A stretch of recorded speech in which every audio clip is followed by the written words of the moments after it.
24/7 চলে এসেছে CIT road life অ্যাসোসিয়েশনের পুজো মণ্ডপে।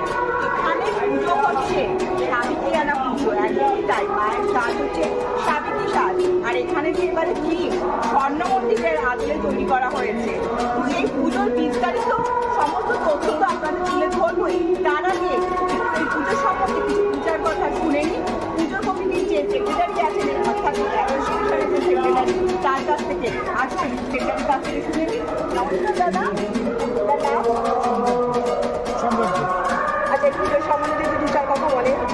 আমাদের পুজোটা মূলত আবাসনের পুজো, কিন্তু আবাসনের পুজোটা বড় হতে হতে এমন বৃহৎ আকার ধারণ করেছে। এই অঞ্চলের অন্যতম বড় পুজো এখন উপনাগার আমাদের সিআইটি লাইফ ওয়েলফেয়ার অ্যাসোসিয়েশনের পুজো। এই বছরে আমাদের বাজেট প্রায় 15 লক্ষেরও বেশি। দেখতেই পাচ্ছেন, আমরা 2-3বার মাঝে পুজোর দিকে গেছিলাম। আবাসনের আবাসিকদের চাহিদা হচ্ছে সাবেকি পুজো। চিন্ময়ী মাই মৃন্ময়ী মূর্তিতে আমরা পুজো করি। প্রত্যেকবার হাজার হাজার মানুষ উল্টোনাগা মেন রোড থেকে আমাদের পুজো মণ্ডপে আসে। আমরা আমাদের 61তম বর্ষে আমরা এই স্বর্ণ মন্দির আসলে যে প্রতিমা নির্মাণ করেছি, এটা যখন শুভ সূচনা ছিল, আজ থেকে হয়তো 30-40 বছর আগে আমি একটা সেক্রেটারি ছিলাম। আজকে 40 বছর পরেও হয়তো একটা অ্যাসোসিয়েশনের সেক্রেটারি হিসেবে দাঁড়িয়ে আজকে আমাদের স্বর্ণ মন্দির হয়েছে। আপনারা দেখবেন যে এই দুর্গাপুজোর যে বাঙালিদের যে 12 মাসে 13 পার্বণ রয়েছে, এবং দুর্গাপুজোর যে বৈশিষ্ট্য, সেই বৈশিষ্ট্যকে বিভিন্নভাবে তুলে ধরা হয়। কোনো জায়গায় সাবেকিয়ানার থিম হয়, কোনো জায়গায় আধুনিকতার থিম হয়, কোনো জায়গায় হচ্ছে বিশাল মন্দির হচ্ছে। কারণ ভারতবর্ষের যে সভ্যতা সংস্কৃতি, সেটা কোথায় কাম্বোডিয়ার মন্দির হচ্ছে, কোথায় আবার 1942 সেই বিপ্লবের সময় মহিলাদেরকে ভূমিকা ছিল। সুতরাং এই পুজোয় আমরা বিভিন্ন রকমভাবে বিভিন্নভাবে পুজোর যে ভূমিকা, তাতে ভারতবর্ষের কালচারটাকে ফুটিয়ে তোলার চেষ্টা করি।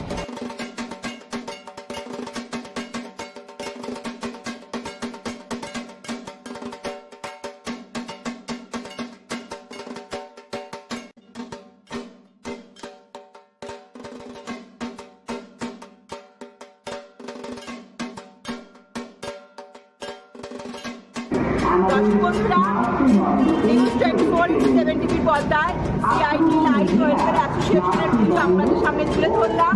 আপনারা কিন্তু অবশ্যই নিউজ 24/7 টিভি ফেসবুক পেজটা ফলো করবেন। ঠিক এরকমই শহরে শহরে পুজো দেখবার জন্য news 24/7 TV Facebook page follow করতে কিন্তু ভুলবেন না। আর যেখানেই শেষ করলাম, ক্যামেরায় আকাশের সাথে আমি সুভদ্রা। শুভরাত্রি।